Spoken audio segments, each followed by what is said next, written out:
So a yi a wannan wajen abu ne wanda muke kira stadium seat, wajen mazaunin na irin na stadium. Ka je stadium din kwallo ko wani abin ga mazaunin na za gansu kamar a wajen stairs. Wannan waje kun ga ta bayan nan can wajen stage ne, ma'ana an ce stage dan tudu ne wanda za a rika hawa ana performing drama ko kuma rawa ko wani abu dai activities can hakan nan. So daga stage din ana son mutane idan suna zaune a nan suna gani, wanda stadium seat kun sani dama na farkon yana ƙasa ne, maybe da shi yana dan sama saboda koya mutum ba zai kare ma na gaba ba, ko kana da tsayi ko baka da tsayi, ko ya danganta daga inda ka zauna ne zaka na kallon stage.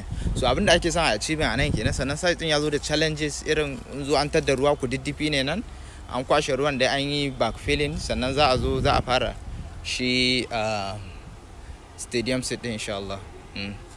Sannan ta can ɓarayin za a yi shaguna ne.